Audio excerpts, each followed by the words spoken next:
So my recovery from TOS, the FRR surgery, front rib resection, my last video I ended just saying that when you come home, your journey begins, and so don't forget that it's not over after you have the surgery. You have a long road ahead of you.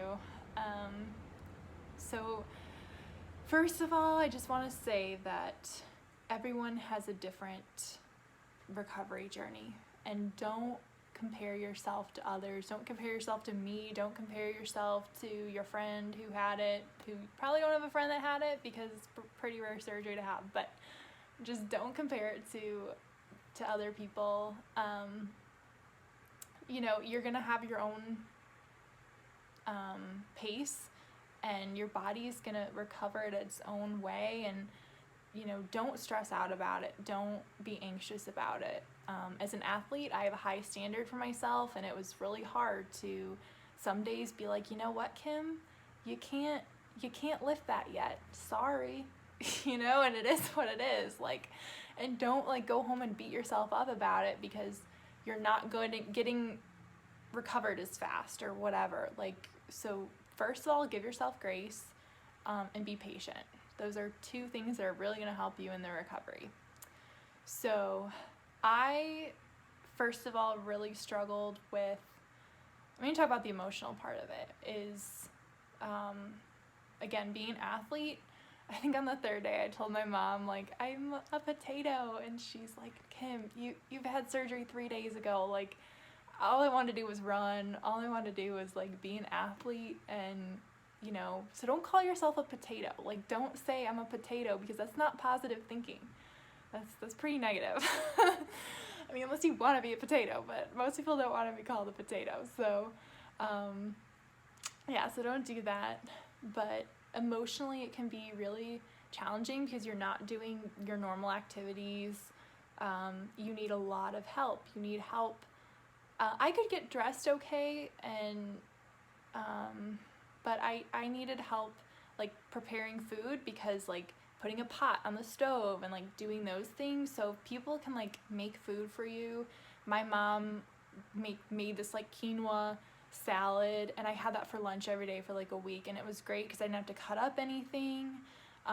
Or she would come over and, like, help cut things up. I had, like, a lentil stew or something, too. So those are, like, really good things to... So those are, like, really good things that you can, you know, try to do. But yeah, emotionally, like, you just have to be really patient with yourself. And you are going to have a scar. So I don't know if you can, I'm wearing this shirt right now, but you can probably see that's my scar today. So, I mean, it's noticeable, but it's not terrible. And I didn't really do anything. I mean, I protected it from the sun, but I didn't really put in anything to, like, minimize it or anything afterwards. So, but in the beginning, that scar is, like, really big and scary looking, and people will ask you for, like, 5 months, what happened? What happened? And, you know, sometimes you just don't want to tell people, like, yeah, like, you know, I had this surgery, and then they're like, what? I've never even heard of that. And then you're describing what FRR and TOS and all this great stuff. So to be honest, that was probably one of the most frustrating things, was, like, people asking me or saying things that they don't realize is, like, kind of hurtful, but they'll do that. Like, oh, that's bigger than I thought, or, you know, just things like that. Like, oh, you know, I don't know, some guy made this, like, random comment that I hadn't even met him and stuff, and I was like, that kind of hurts my feelings, you know? Not something to smile about, but yeah, like, just know that people can say the wrong thing and make a comment, or just ask you about it and not realize that, like, you're sensitive about it. And the problem is, it's like, it's in a place of your body that is very visible, so, like, people are gonna ask you about it. And, you know, right now, like, it's covered up with my shirt, but when you first have it, you have a ton of nerve sensitivity up here. I still to this day have some, and So I wore a ton of strapless stuff for, I'd say, a few months. I really did not want a lot of like shirts that were up there, you know, because you just are so sensitive. So here you are like exposing your scar because it's more comfortable, and then people are asking you about it. So just be prepared for that people are going to ask you.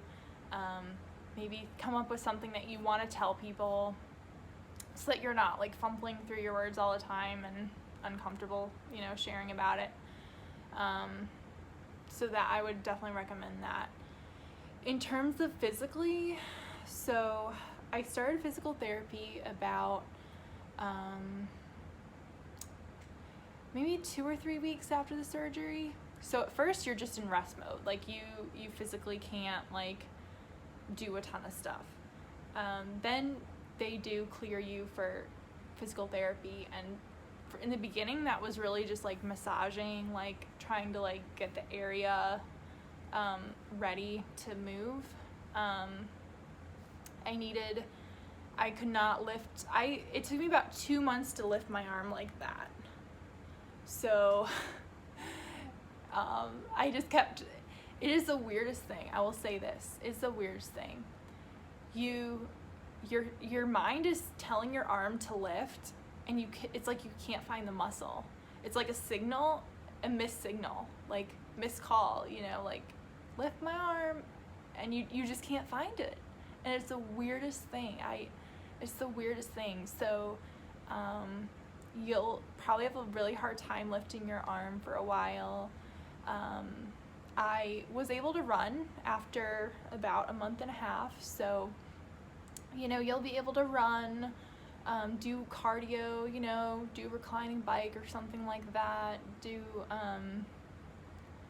but, you know, just be careful, because that bouncing, like, boom, boom, boom on the pavement can be bad for, like, obviously, like, that area, really sensitive. I was actually okay. I took pain meds for about 2 weeks, and I was really okay after that. So I was careful, you know, like when I went out and ran, I kind of just tested the water, see how I felt, went slow, adjusted accordingly. But that's just something to be aware of. The biggest thing, again, being a girl, is washing your hair. I went to a salon every week, every Saturday for about 5 months, because it, you know, obviously, again, after 2 months I could do that for a second. Like, I would hold it up, 1, 2, done, like, exhausting.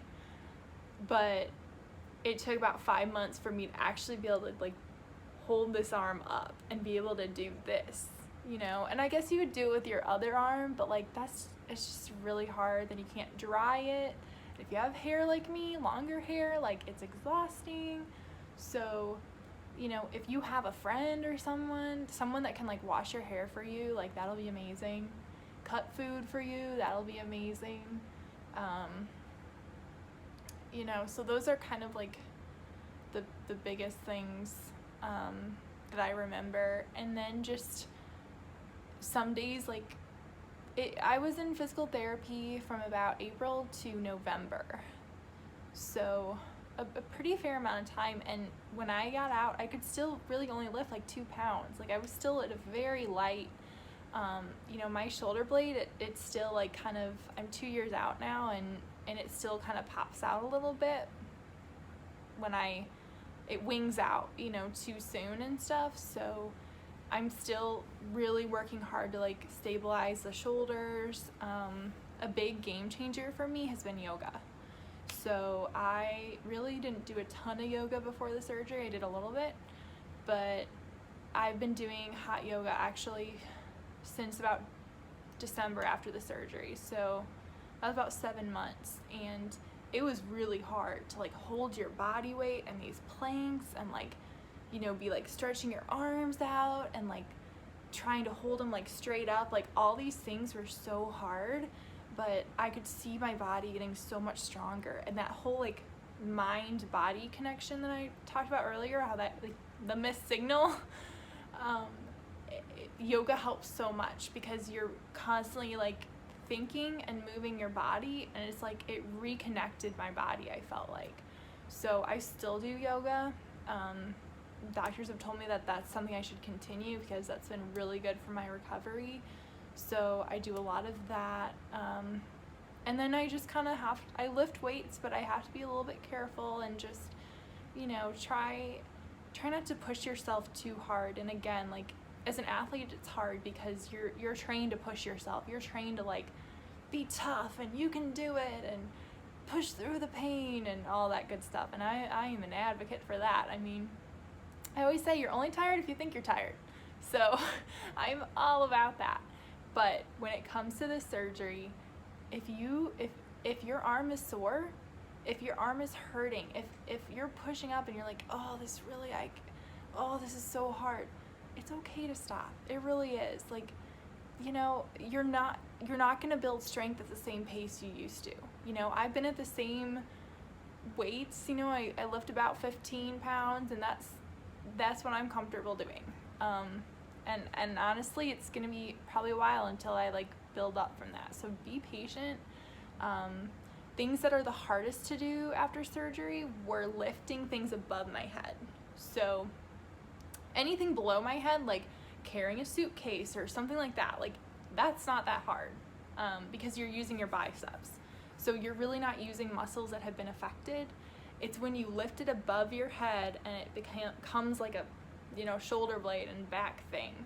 That's when I'm the weakest. So I can lift way more below my shoulders than like lifting things above my head were the hardest, and still are.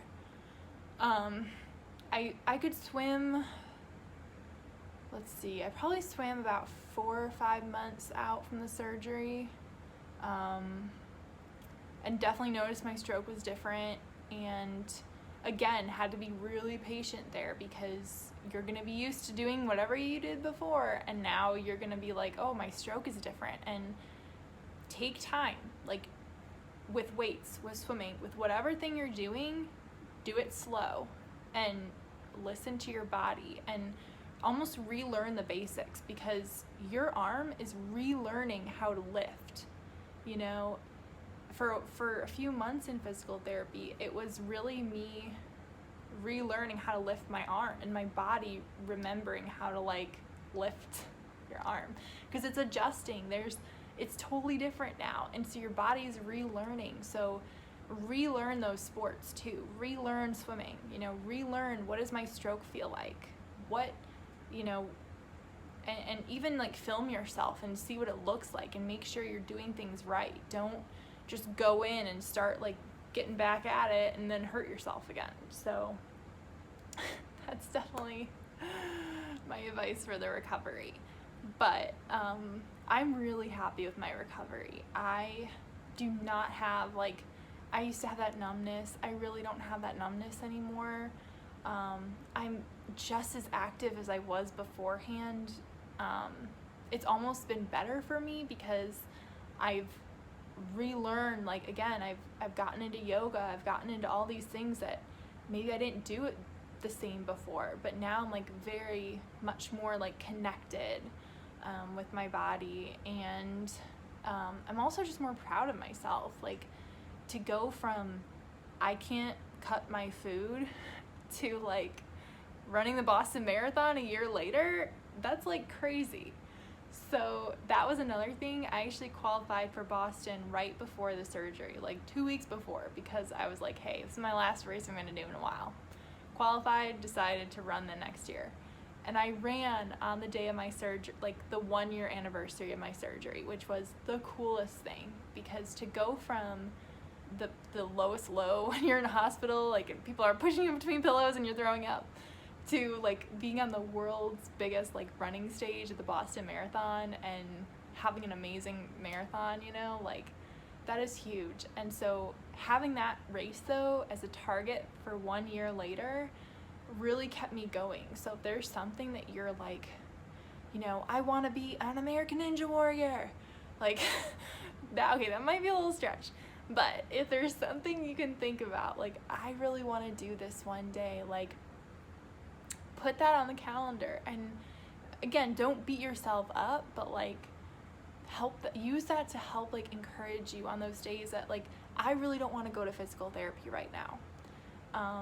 I had friends and family send me letters and cards in my recovery, and I had all those cards posted by my front door so that every time I left my house to go to physical therapy, I could see all their encouragement that, you know, you're a warrior, you're tough, you're strong, like, you can do this, like, God is there for you, and all those things. So that really encouraged me. And I actually went on a business trip, and my physical therapist was like, because I like went to the gym at physical therapy and like did all my exercises and my, you know, resistance bands and stuff, and she was like, you're the only patient that goes on a trip and comes back stronger.